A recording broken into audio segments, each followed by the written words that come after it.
छोटी सी लाइफ है। मत बनिए ज्यादा कठोर। मत करिए कठोरता से जज अपने परिवार को, खुद को या समाज में किसी और को। जीजे लोहान चैनल पर आपका स्वागत है।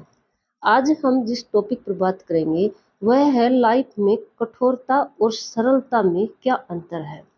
हम अपने परिवार में बच्चों से लेकर बड़ों तक हर छोटी छोटी बात को इतनी कठोरता से लेते हैं और जिंदगी में वहीं पर उलझ कर रह जाते हैं।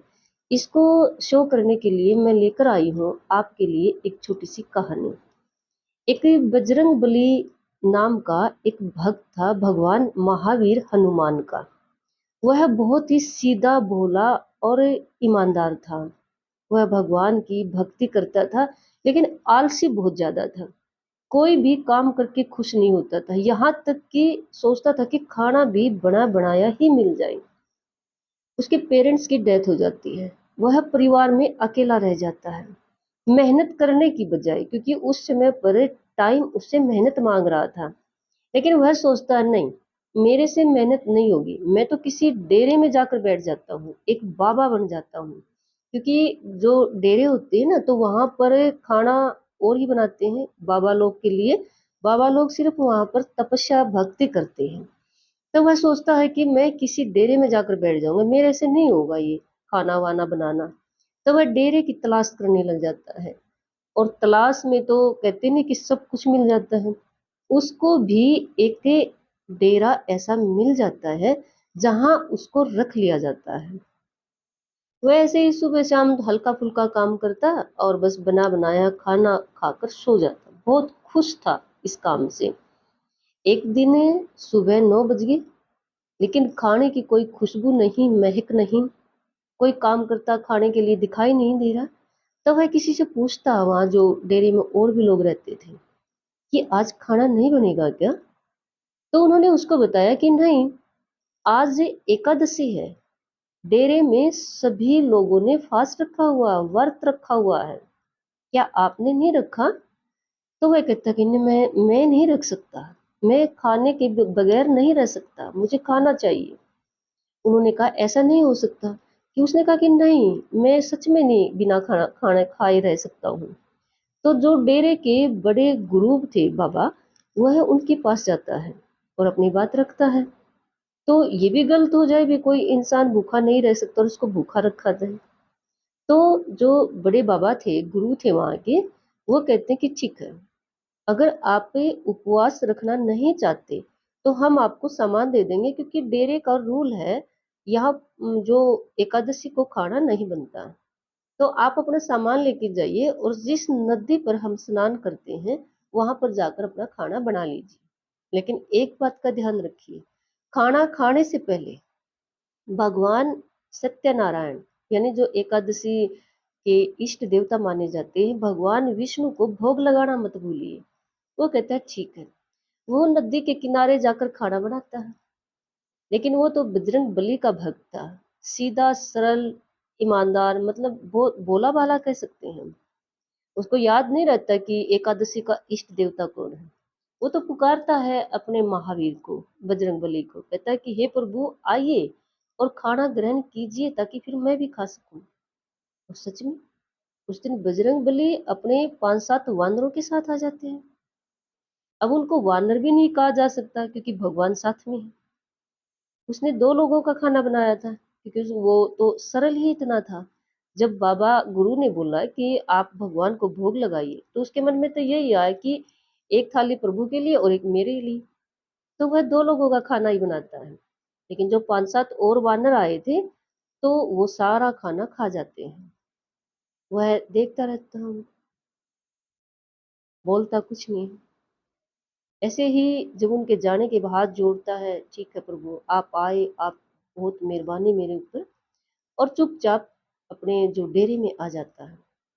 शाम को जो उपवास वालों के लिए खाना बनता है, वह उसी में से खाकर सो जाता। उस समय पर वो किसी को कुछ नहीं कहता। अगली एकादशी आती है, वही बात उसको पता था आज खाना नहीं बनेगा। वह बड़े गुरु के पास जाता है और कहता है कि गुरुदेव, मुझे 5-7 लोगों का खाने का सामान देना। गुरुदेव ने कहा क्यों। उसने कहा कि बजरंगबली आए थे और उनके साथ 5-7 वानर भी आए थे। गुरु को विश्वास नहीं होता, लेकिन वह जानता था यह बहुत भोला है और उसको ये भी पता था इसको झूठ बोलना नहीं आता है। तो गुरुदेव उसको 5-7 लोगों का खाना दे देता है, मतलब सामान दे देता है। कहता है कि ठीक है जाओ बना लो। वह जाता है और खाना बनाने से पहले ही प्रभु को पुकारता है कि प्रभु आइए खाना ग्रहण कीजिए। बजरंगबली आ जाते हैं सच में 5-7 वानरों के साथ। वो कहते हैं खाना कहाँ पर है? तो वो भक्त बहुत ही सरल है। वो कहता है कि प्रभु देखो 5-7 लोगों का खाना मैं नहीं बना सकता। आप अपने वानरों को कहिए ना मेरी हेल्प कीजिए, आप तो भगवान हो। भगवान मुस्कुराते हैं और सच में मिलकर खाना बना लेते हैं। फिर खाकर जैसे ही खाना बन रहा होता खा रहे होते हैं, वो जो गुरु थे उस डेरे के बाबा, उसको जब ये पता चला था कि भी ये 5-7 लोगों का खाने का सामान लेकर गया है, तो वो वहां पर आ जाते हैं और कहते हैं कि तुम कह रहे थे प्रभु आए हैं, कहाँ पर हैं? मुझे तो दिखाई नहीं दे रहे। सामने ही खड़े हैं गुरुदेव, मेरे सामने ही खड़े हैं। तो गुरुदेव कहते कि मुझे दिखाई क्यों नहीं दे रहे, भगवान से पूछो। तो वह कहता है कि हे प्रभु आप मेरे गुरुदेव को क्यों नहीं दिखाई दे रहे?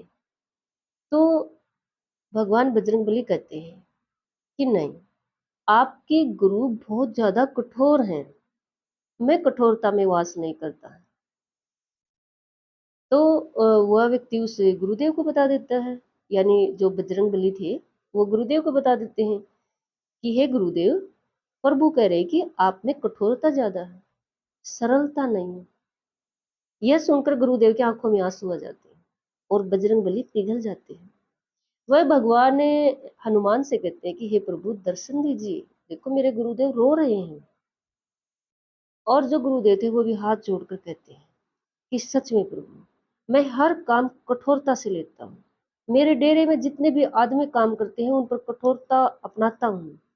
हर किसी को जज करता हूँ कठोरता से, सरलता मेरे अंदर है नहीं।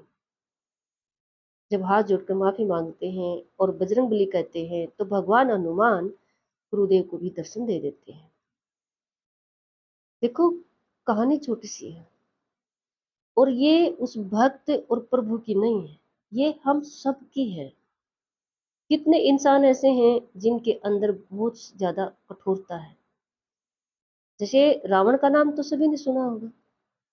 रावण कितने बड़े पंडित बलवान थे, है ना, लेकिन कठोर थे। हर बात को कठोरता से जज करते थे। और हम अपने घर में फैमिली से ले लेते हैं, कई बार हम अपने बच्चों को, बड़ों को कठोरता से जज करते हैं। छोटी सी बात को क्यों हुआ, नहीं होना चाहिए था, आपने ऐसे कैसे कर दिया, नहीं करना चाहिए था। देखो लाइफ में छोटी छोटी शरारतों को, चाहे बच्चों की है चाहे थोड़ा बहुत बड़ों का है, हमें ज्यादा कठोरता से नहीं लेना चाहिए। कठोरता में प्रभु वास नहीं करते, प्रभु वास करते हैं सरलता में। इसलिए अपने जीवन में सरलता अपनाएं।